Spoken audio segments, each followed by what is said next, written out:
Om Shri Sai Ram. Welcome to the afternoon session of Lit Treat Edition 1, Day 1. Khalil Gibran once said, I quote, "Out of suffering have emerged the strongest souls. The most massive characters are seared with scars." Unquote. After a riveting morning session where we listened to talks on the characters of resilience from the Old Testament and from Shakespearean plays, now we move to a discussion of heroic characters of two classical novels of the Victorian times. Thomas Hardy, an English novelist and poet, displays in his novels a firm conviction that man has a power to influence the course of his own life. How he uses his power determines the quality of his existence.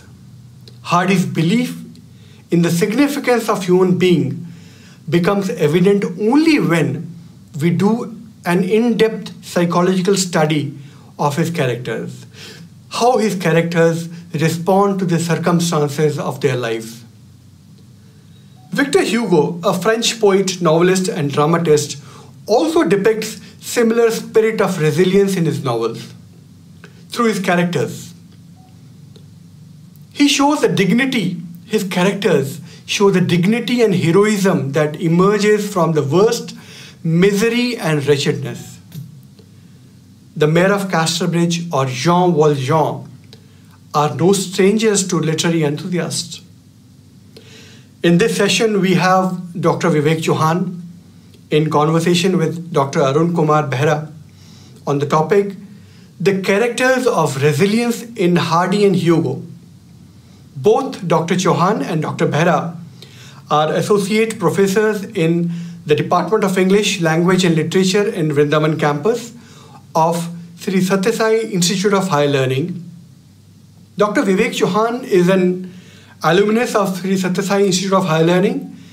He secured his PhD degree from Dr. B.R. Ambedkar University, Agra in 1998 and has a teaching experience of 26 years.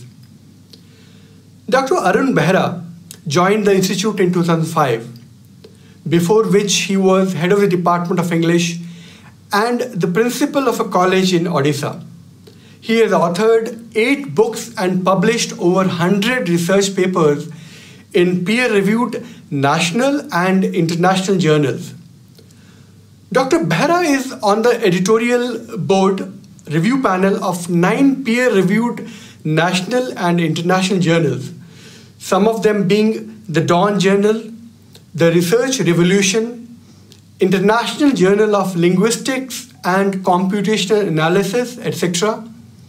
He is also a member of several professional bodies such as IATEFL, English Language Teachers Association of India, Linguistic Society of India, International School of Dravidian Linguistics, Dravidian Linguistic Association, etc.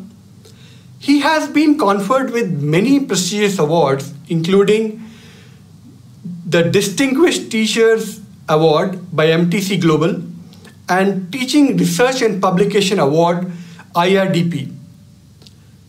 It will now be our pleasure to listen to their conversation on the characters of Hardy and Hugo. Over to Dr. Chauhan and Dr. Behra.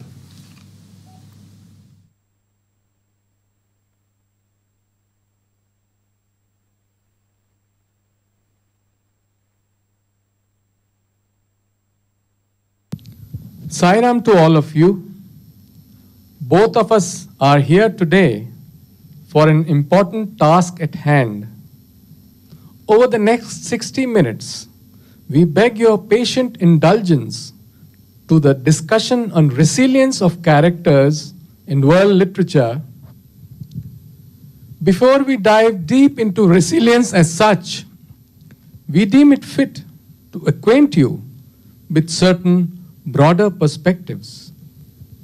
The pandemic COVID-19 has brought the entire globe to its knees. Never in history had such a large chunk of the population, almost about 20 million people across 213 nations, being infected by the killer virus. It has led to millions of people losing their lives and livelihoods. But it has also at the same time made us resilient. We have realized our true potential, that we can bounce back from any adverse situation that life throws at us. Literature is replete with innumerable instances of people or characters of such resilience. Don't you agree, sir? Yes, sir. You are absolutely right. But before we begin the discussion per se, it would be apt to acquaint you with certain broader perspectives on transformation. You would perhaps have got a hint of what we are about to expatiate on. Transformation could best be understood in Swami's own words. Let us hear what he has to say. Okay, let's hear. ప్రేమ స్వరూపులారా, embodiments of love. యుగములు గడిచినప్పటికీ జగమును కదిలినప్పటికీ మానవుని యొక్క హృదయము మారటం లేదు. Though ages have passed, generations have left, human heart has not yet been transformed. చదువులు మితిమీరిపోతున్నవి. We find education on the ever rise. విద్యలు చాలా అల్లోలములు కావిస్తున్నవి. The education is adding to the confusion and ఈ agitation. విద్యల వల్ల మానవుని యొక్క హృదయము మారుతుందని భావిస్తున్నారు. We think that there will be reformation in human heart by education. నిజమే, మారుతున్నవి. ఏ విధంగా మారుతున్నవి? It is changing, no doubt, but how is it happening? అతి విచిత్రమైన మార్గమును అవలంబిస్తున్నవి. It is following a distorted, perverted way. మానవుడు నేర్చుకోవలసినటువంటి విషయాలు నేర్చుకోవటం లేదు. Man is not acquiring, is not learning what he is పశుభావములను supposed to. అభివృద్ధి పరుచుకుంటూ, Developing the animal trait, రాక్షస కృత్యములను పవిత్రం చేసుకుంటూ, entertaining demonic attitude, మానవత్వాన్ని వ్యర్థము గావించుకుంటున్నాడు. wasting the human life altogether. ఇది కాదు మన యొక్క పండుగలు. This is not what we are supposed to do. ఇది కాదు మన ఒక పూర్వ యొక్క సంస్కృతి. This is not our nature in భారతీయ సంస్కృతి the culture of Bharat. అనేకత్వంలోని ఏకత్వాన్ని గుర్తించి మానవత్వాన్ని సార్థకం కావటమే ఇది పవిత్రమైన సంస్కృతి. Wants us to realize the unity in diversity and work for the liberation of one's own self. కానీ ఈనాడు దానిని విరుద్ధమైన మార్గంలో అవలంబిస్తున్నాడు. But we are following the contradictory procedure. ఏకత్వాన్ని అనేకత్వంగా విభజిస్తున్నాడు. In fact, we are fragmenting the one into multiplicity. ఏకత్వాన్ని అనేకత్వంగా విభజించేటువంటి యొక్క మేధావులు, విద్యావంతులు దినదినములకు పెరిగిపోతున్నారు. కానీ అనేకత్వంలో ఉన్నటువంటి ఏకత్వాన్ని గుర్తించి వర్తించేటువంటి వ్యక్తులు తరిగిపోతున్నారు. We find more and more of intellectuals, educated people who can watch the plurality, multiplicity in unity, but there are none who observe the unity in diversity. భారతీయ సంస్కృతి ఎంత ఉన్నతమైనటువంటిదో, ఎంత పవిత్రమైనటువంటిదో, ఎంత సార్థకమైనటువంటిదో భారతీయులే గుర్తించుకోలేకపోతున్నారు. The inhabitants of Bharat, Bharatiyas, are not able to know the nobility and the greatness of the Indian culture. సర్వుల యొక్క క్షేమాన్ని, సమస్త యొక్క సంక్షేమాన్ని అభివృద్ధి పరుచుకొని ఆనందించేటువంటి జీవితము భారతీయుల యొక్క జీవితము. The life of Bharatiyas is to live in happiness when others are happy, when the whole world is rejoicing. ఇంతటి విశాలమైనటువంటి హృదయము కానరాదు. Such broad-mindedness is missing today. ఇంతటి పవిత్రమైనటువంటి భావములు కానరావు. Sacred feelings are missing. కానీ ఇట్టి ఉన్నతమైనటువంటి భావములు, పవిత్రమైన భావములు మానవుని యందు ఉంచుకొని కూడాను తాను దానిని అనుభవించలేకపోతున్నాడు. Though the sacred thoughts, the good feelings are latent, immanent man, he is not able to recognize and experience. కాలము చాలా పవిత్రమైనటువంటిది.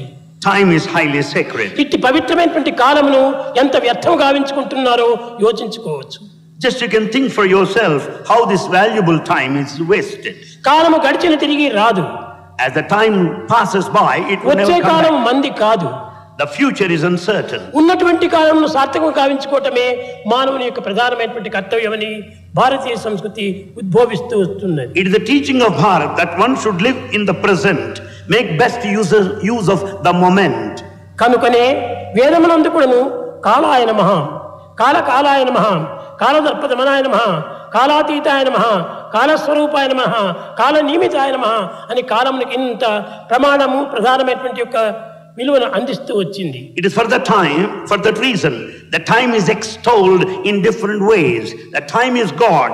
God is the master of time. God transcends the limitations of time. ఇంతియే కాదు Not only- సహస్ర శీర్ష పురుష సహస్రాక్ష సహస్రపాత్ God dwells in all of the beings, all hands are His, all legs వేలాది are His. ప్రజలతో కూడినటువంటి యొక్క భారతీయులు వేద సంస్కృతిని మాత్రం విశ్వసించక దివ్యమైన భావములతో భవ్యమైనటువంటి నడకలతో కాలమును సార్థకంగా గావించుకుంటూ వచ్చాడు పూర్వీకులు. The ancients spent their time in full comprehension of the unity and diversity, enjoying the divinity which is novel and ever fresh. Yes, sir, that was a lovely piece of video. That brings us to the major topic at hand, the transformation of characters as portrayed in literature and more.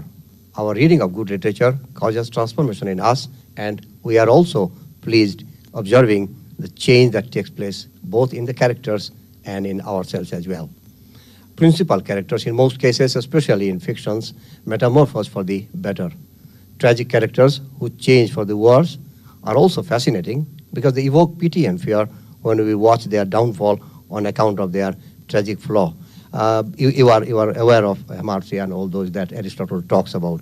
Correct, sir. Yeah, the change that we observe in others or other characters for the better is certainly an overwhelming experience, since it also inspires a change in us. It's certainly a satisfying experience because we realize that even though it may appear painful initially, yet we are paid dividends in the form of greater success, particularly with regard to relationships. Yes, sir. I completely agree with you. We all are a part of society, and therefore relationships count to the end of our mortal existence.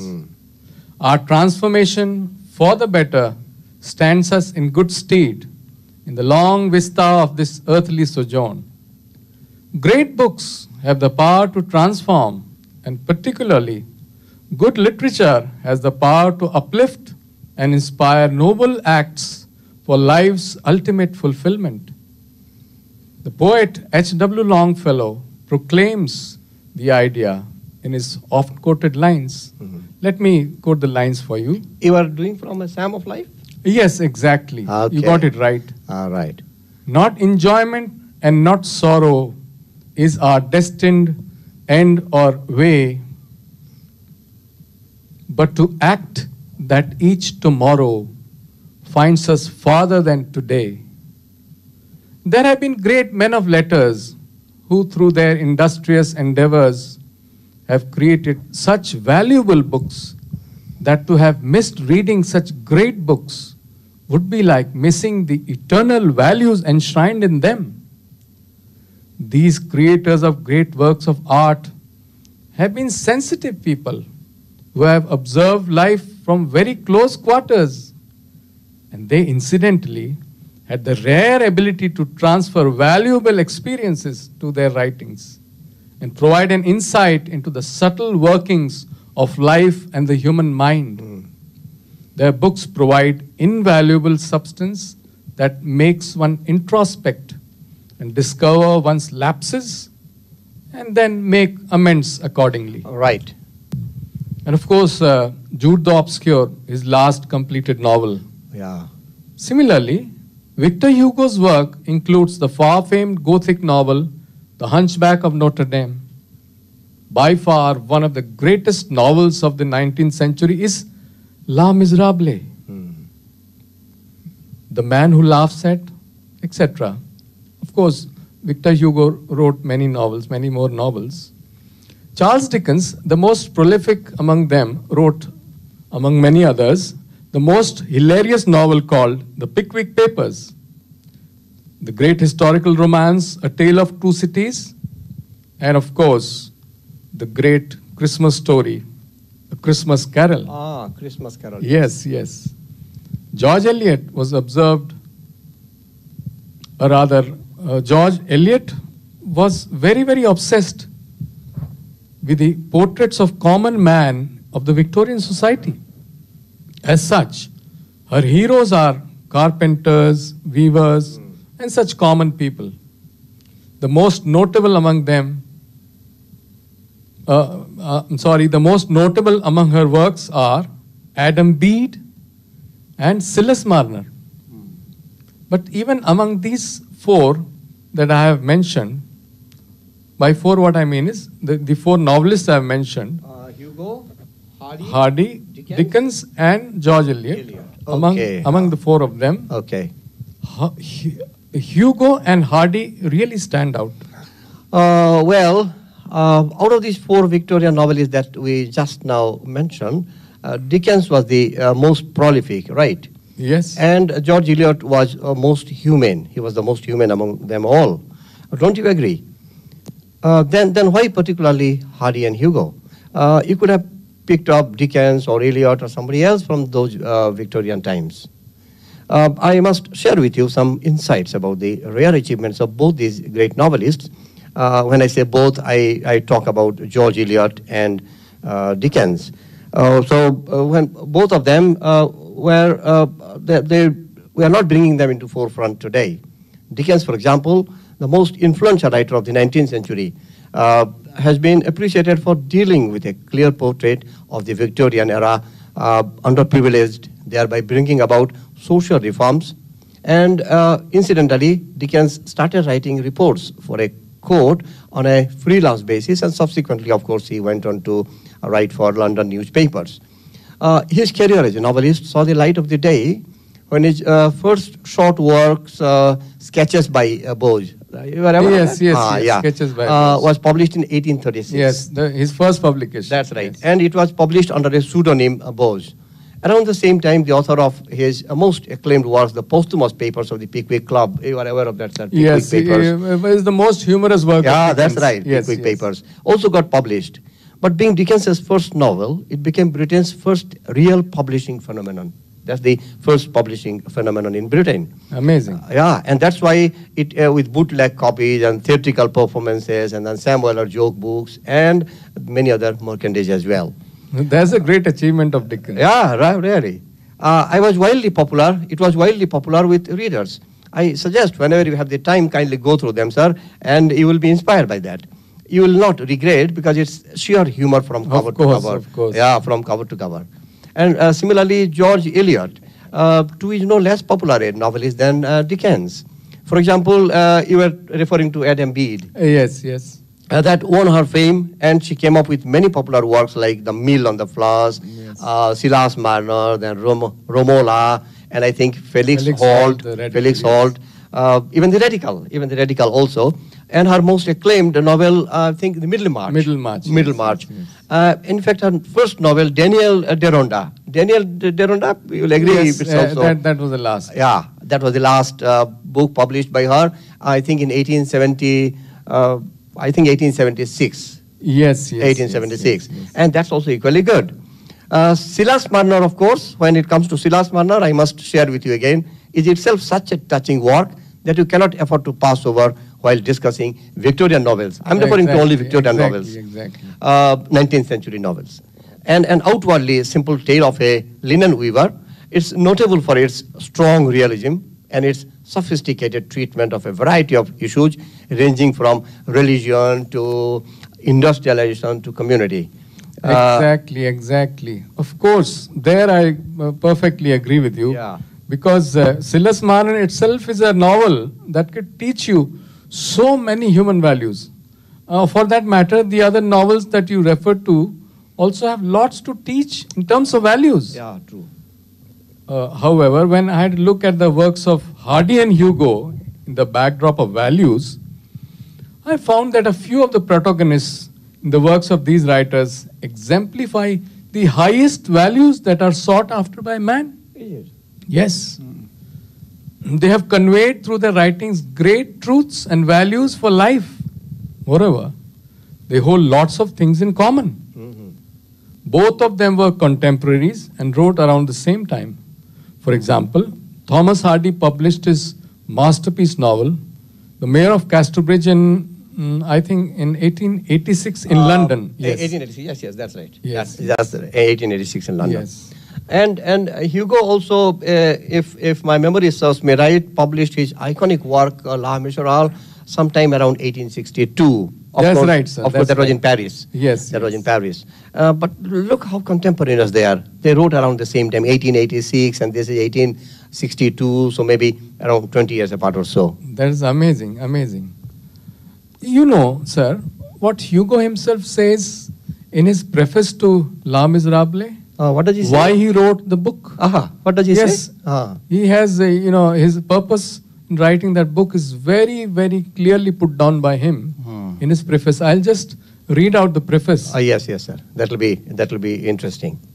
So long as there shall exist, by virtue of law and custom, decrees of damnation pronounced by society, artificially creating hells amid the civilization of earth, and adding the element of human fate to divine destiny. So long as three great problems of the century, the degradation of man through pauperism, the corruption of woman through hunger, the crippling of children through lack of light, are unsolved, so long as social asphyxia is possible in any part of the world. In other words, and with a still wider significance, so long as ignorance and poverty exist on earth, books of the nature of Les Miserables cannot fail to be of use. Oh, it's so touching, sir. He highlights why he writes, and that itself gives us hundreds of reasons why this book is so popular and so great. Exactly. Yeah, that's why the novel Les Miserables is so profound and epic in proportions. And that leads me to discover what might have prompted Hardy to write such a masterpiece of rare brilliance. You said, why did he write? Let us see. This is what his major belief system was. In fact, this book was based on his belief system, and then let me elaborate on that. Okay. Hardy himself abandoned Christianity. You know what? It's an interesting thing. He abandoned Christianity. Okay. Then he read the writings of Charles Darwin, accepted the theory of evolution. You know, Charles Darwin is popular for that. Yes. And studied German philosopher Arthur Schopenhauer. Okay. Schopenhauer's notion of the immanent will describes a blind force that thrives the universe irrespective of human lives or desires. Though his novels often end in crushing tragedies that reflect Schopenhauer's philosophy, Hardy described himself as a meliorist. I don't know why, but then, exactly is a meliorist? A meliorist is one who believes that world tends to become better, and then people begin to help each other for betterment and for their good. In fact, we are able to see one of such examples during the recent COVID pandemic. So many people are coming forward in so many ways to help millions of others in distress. In fact, recently, I'm sure you must recall the air crash that happened in Kochi. That was really tragic, sir. Even before the fire tenders and ambulance people came, the localites, they pulled out those bodies from the aircraft and then took them to hospitals in their own private cars. Very good. Right. So possibly that's what he refers to. Yes. So he describes himself as a meliorist, and humans can live with some happiness, he claimed, so long as they understand their place in the universe and accept it as it is. Okay, those were his beliefs. Yeah. That's wonderful. Yeah. He was a wonderful man. That's why whenever I hear the title of the novel, Les Miserables, pronounced, I'm often quizzed as to the meaning of the same. I'm not able to understand what it means. Okay, sir. The same was with me. But then later I discovered it has a wonderful meaning. Okay, what is that? that? Les Miserables, or Les Miserables, as people pronounce it, which is a French expression. Okay, it's a French. Yes, which means miserable people. Incidentally, on account of the connotation the word miserable carries, the English-speaking world also refers to this work in several ways. For example, the miserables, the wretched, the miserable ones, the poor ones, the wretched poor, the victims, the dispossessed. All right. This work has got so many names. But then most of them, if you agree with me, will look like synonyms, like miserables, wretched, miserable ones, wretched poor, poor ones, like all of them look like synonyms. Yes. And you see, it's like, people in several countries, they decided to call that work in their own way. That's how it was done. Okay, that's why they named it Les Miserables. Yes, exactly. All right. No wonder such has been the fame and appeal of this grand epic the magnum opus of Hugo. Exactly. This is the magnum opus of Hugo and Hugo's greatest achievement. And this work, Les Miserables, has been acclaimed to be one of the best novels of the 19th century. Okay. Yes. Right. But I wonder, what is so, how is it, how is the Mayor of Casterbridge an outstanding work? As such, I heard it has certain weaknesses because, it was being published as a weekly serial, as Hardy himself admitted. I am aware of that. I'm aware of that, and I also understand what you are referring to. Yes, it's a fact that it was being published as a series, which is considered to be one of the reasons for the weaknesses. One of the weaknesses. Yes. But then, even besides those weaknesses, in spite of those weaknesses, it's still a masterpiece. And these let's see what Hardy why this book, Mayor of Casterbridge, in spite of those flaws and follies and all those, still is a great work of Hardy. Yes. The Mayor of Casterbridge is one of the major and most mature novels of Hardy, one of the most major novels and mature. Okay. Written during an advanced stage of his novelistic career, it possesses certain qualities of plot construction, characterization, storytelling, and description, all those four things. And that go to make it what Richard Carpenter, you know what Richard Carpenter calls it? Yes. He calls it, in construction and force, Hardy's finest novel. Okay. In fact, he also goes on to add the most artistic of the major novels. Okay. Whatever major novels were there, this is one of the most artistic one. And Lionel Johnson supports him. He says, few histories more poignant than this, none which more perfectly fulfill the great demands of Aristotle upon the composers of composers of dramatic plot, in terms of plot and all those also, and the conceivers of dramatic character, and I think you also recall Wallace Allen. Yes. He said he regards this novel as Hardy's simplest and most successful tragic novel. It's simple yet successful. So look, all those three great men, they have given their opinions on this, and that makes it stand out from the others. That's why Mayor of Casterbridge is a masterpiece. Yeah, right? Yeah, and that with all the follies and flaws and weaknesses and all those. Okay, so that was really wonderful. I mean, I didn't know that. It was really, great information. Okay. Okay, Dr. Behra, have you ever wondered at the striking similarities that two great works of art, one by Hardy and the other by Hugo, possess? I think you are referring to the Mayor of Casterbridge and Les Miserables. Yes, but sir, could you share the plot of the Mayor of Casterbridge in brief so that all of us could appreciate that? Okay, it is difficult to do that in a brief in a minute or two because it's a long novel. But then I'll try my best to give as much information as possible about the plot. Yes, kindly do that. Yeah, please. It's simple enough. The Mayor of Casterbridge is from beginning to end the story of Michael Henchard. Michael Henchard, you are aware? Yes. A skilled hairdresser who, in a drunken rage, sells his young wife along with their infant child, and that also he sold it to a sailor, I believe, for 5 guineas. Exactly, for 5 guineas. Exactly. Most of the novel takes place 18 to 20 years later, after that event. When the sailor is reported lost at the sea, the cast-off wife and now grown-up daughter set out to find Michael. They come back and then look for Michael in the city, who has become an affluent businessman now, and also is the mayor of Casterbridge. He has become the mayor of that town. Michael's success is temporary, though as circumstances and his own weaknesses of character combine to bring about his downfall in spite of his attempts to right the wrong he committed years before. Let's watch a plot and then this video clip that will put things in perspective. Okay. In a time of hardship, I don't see why men who've got wives they don't want shouldn't get rid of them. in a moment of weakness, I'm open to an offer. Michael, a joke is a joke. I mean it. one man made a choice Anybody buyer? Yes. Where's the money?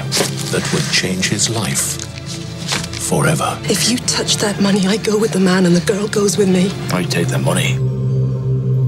I will avoid all strong liquors for the space of 21 years to come. 2 decades later, he has become the most respected man in Casterbridge. Morning to you, sir. Morning. And his past Is that him, Mother?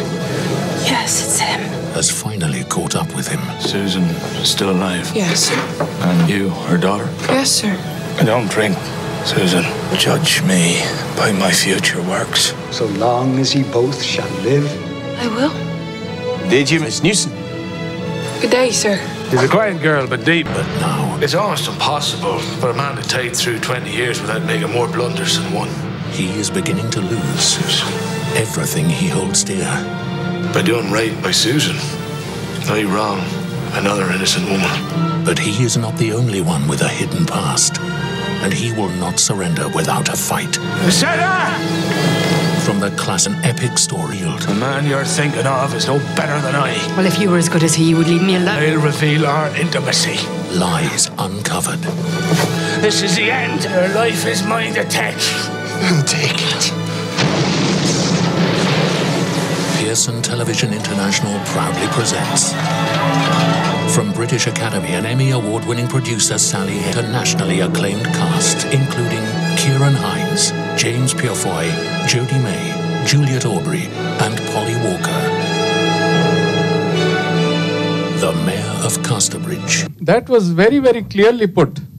Yeah, I tried to make it as brief as possible and give as much information as possible about the plot and the storyline. And I trust that would have given you some idea, some information. No, we are really informed now, sir, after what you said. Yeah. Now, what about the epic of La Miserable? I read it long ago, maybe around 30, 40 years ago. And if you could make me recall, help me recall what it contains, what is the plot like? Okay, the plot.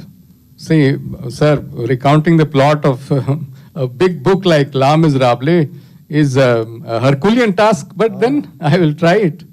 Okay. Jean Valjean is a woodcutter who is unjustly imprisoned for 19 years just for stealing a loaf of bread to feed his starving dependents. Escaping before the term is over, he finds food and shelter at Muriel's cottage. He was in prison for 19 years just for stealing a loaf of Exactly. Ah. Quite unjust. bread? Yeah. Muriel is the kind bishop who transforms his life with his more than human act and love. Working hard to obliterate the ignominious past, he becomes a prosperous mayor of Montfermeil. Now he is discovered by the town by the name of Monsieur Madeleine. Oh, he changes his name? He changes his name. Ah, okay. Yes. And then Inspector Javert discovers a shocking likeness between the convict Valjean, who served at the galley for several years, and Monsieur Madeleine, the mayor. Now, Inspector Javert makes it the aim of his life to get the real Valjean punished. In the long epic, the mayor does many acts of benevolence and ultimately finds relief when Javert accepts his psychological defeat and drowns himself in the river Seine. Let us watch the plot and a touching scene from this epic. All right. The story is really thrilling, sir, and it's amazing. Yes, you got it right. Observe also how the two protagonists in both the books end up being the mayors of their respective towns. I recall now, yeah. This gentleman, anyway, mayor of Casterbridge, this gentleman, Richard, goes to become the mayor, that I know. Even that man also, yes, he becomes the mayor of his town. There are so many striking similarities between these two. I don't think it can be a case of sheer coincidence. That, okay, from humble beginnings, one was a hairdresser, the other one was a, what was he, sir? Jean Valjean? Jean Valjean was a woodcutter, and I think... he was a hairdresser. Yes. Oh, so from very humble beginnings, they rose to become the mayors of their respective towns. Yes. Okay, that's interesting, sir. Do you think that Hardy plagiarized the plot of La Miserable? Because I find a lot of similarity, because both becoming mayors.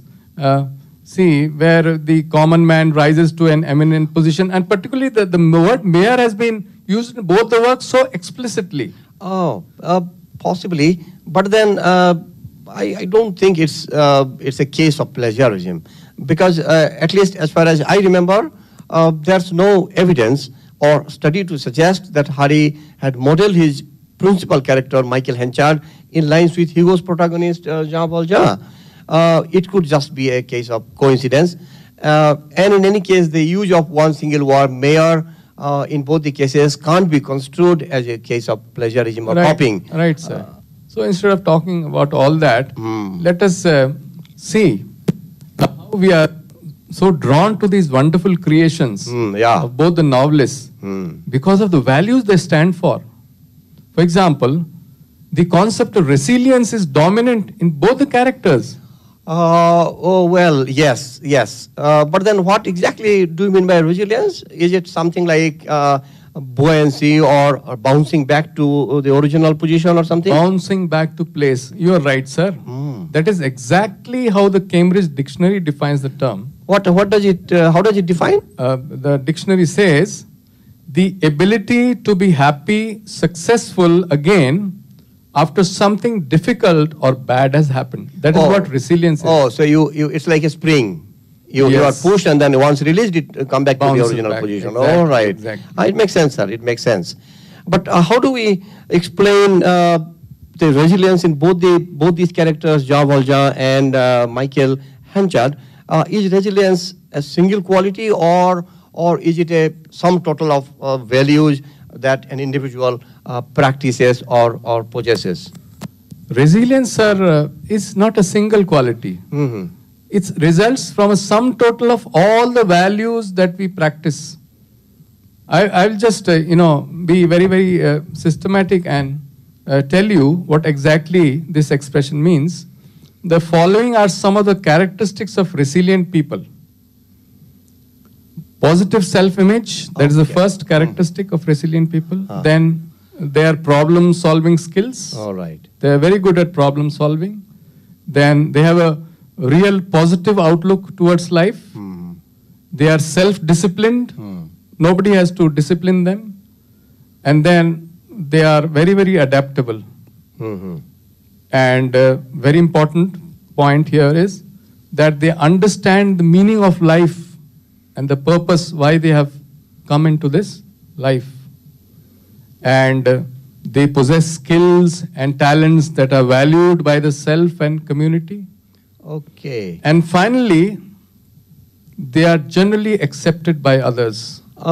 Such are resilient people. Okay. Of course, both of them are accepted by their society. Otherwise, they couldn't have gone on to become the mayors of their cities, of their towns. Exactly. If people hadn't accepted, there was no chance of their being mayors. Exactly. So do you think both our characters fit into the category of resilient people? Yes, sir, they do. At least that's what I believe. Okay. Initially, of course, both Michael Henchard and Jean Valjean seem to be the victims of certain character flaws. I saw some character flaws in both. But then, that dragged them down. But particularly when Michael Henchard comes to picture, who sells his wife and their infant child, of course, in an inebriated state. You are talking of the character flaws of one Michael Henchard who was drinking. Yeah, he was and a drunkard. Then he was, that is one character flaw. And the other thing you're talking about is stealing, right? Yeah. Valjean was a stole a thief. loaf of bread? Yes. Those two character flaws. Okay, correct. Yes, I agree. But then you have to realize that as a hairdresser, Henchard had always been an honest and an industrious individual. That is before he sold his wife. In his, see, sir, what I want to tell you is, it is his inbuilt resilience that helps him to spring back, as you said, like a spring. Spring back with a force and establish himself as a successful businessman. And later, of course, a popular mayor. Oh, not only mayor, but a popular mayor, right? Popular mayor. Yes. That's right, of course. And what about Valjean? I'm curious. Of course, Jean Valjean, who's a poor woodcutter, is left jobless in the extremely cold winter of Paris. He is thus compelled to steal a loaf of bread to feed his starving sister and her child. That actually makes me feel pity about him. For such a small crime or sin or guilt, he was to pay a heavy price. A heavy price. Which means that poverty must be responsible for making Valjean a thief. But then, who exactly is to blame? Is it the society or Valjean himself, or the poverty, the state he was in? Sir, I feel we should not blame anyone, because man becomes totally helpless when circumstances are adverse, you see. And then in such cases it is not wise to blame anyone. Okay. But then I somehow feel the society also is responsible to some extent if a person is punished unjustly. What is the crime or the sin that he committed? Stealing a loaf of bread. Yes, yes. In his case, well, in Richard's case, maybe we can empathize. Henchard's case, maybe we can justify to some extent. But in this case, I find it difficult to agree. Now he had to pay a heavy price for stealing a loaf of bread. 19 years behind bars. That's not a small punishment. I agree with you on that issue. You must be referring to the unjust punishment that Valjean got for 19 years. Yeah. And that too just for stealing a loaf of bread. Yeah. The society that he was a part of could have stood by him. You don't have to ignore a crime or a sin, but then, well, proportionate punishment. Sir, I would like to say, I'm sorry to say that most people in society are insensitive. Even nowadays, you see someone meets with an accident, he's fallen, he's bleeding on the road. People just go by, and some have the audacity to take video of a person lying on the road. I know. People are really very, very insensitive. Yeah, so terrible, no? Yes. So now, what light would you like to throw on the resilience of Valjean? Valjean, sir, was certainly a man of great resilience. Even after being unjustly punished, he never gave up the struggle. He carved out his own destiny by breaking free from the unjust shackles and fetters that bound him. In his lowliest existence as a prisoner who loses all humanity on account of the injustice of society, he works his way out to freedom that would aid him in finding his ultimate destiny. It is after his escape that he accidentally comes across the kind Bishop Myriel. Okay. You must be knowing Bishop Myriel. Yeah. You must have read the Bishop's Candlesticks. Same bishop? Same bishop. All right. He becomes the beacon light that ultimately ushers Valjean into the future of goodness and greatness. So true.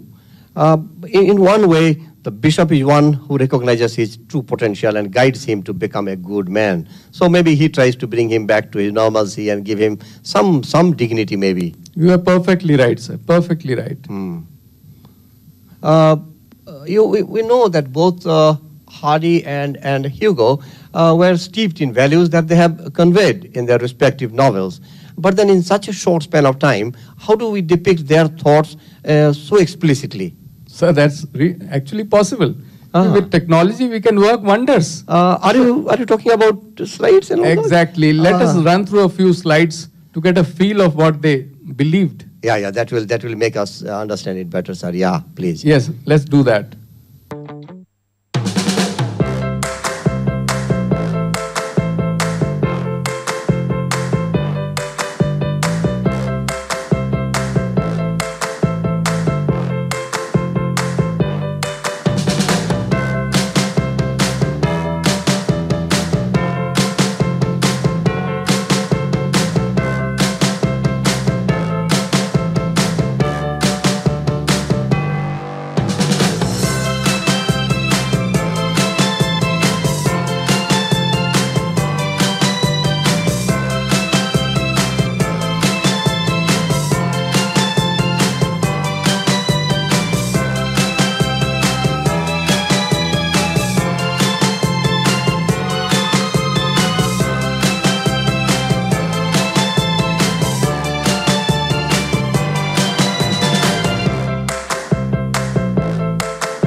Oh, lovely.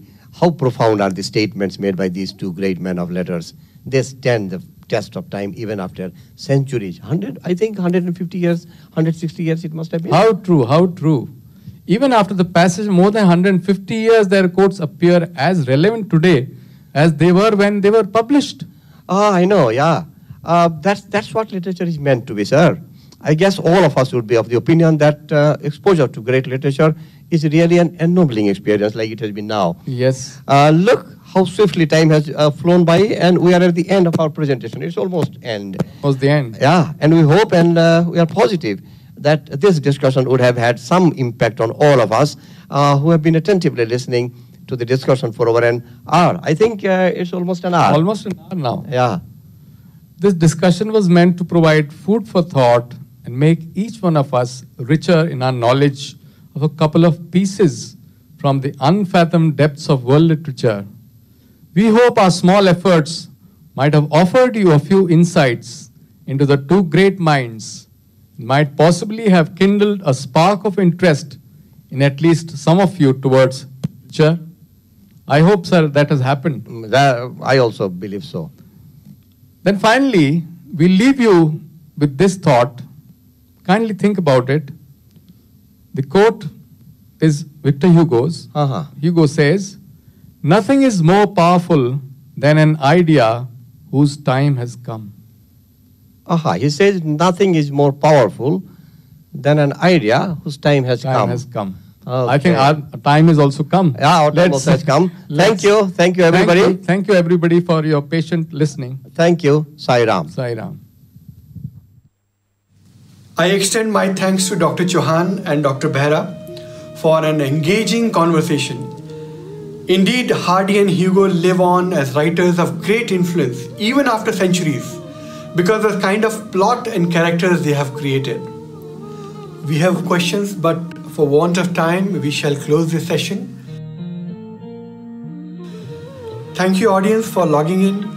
Thank you, speakers, for sharing your experience and knowledge. We call it a day, but do log in tomorrow 10 a.m. We have a real treat lined up for you. Until then, Namaste, Jai Sai Ram.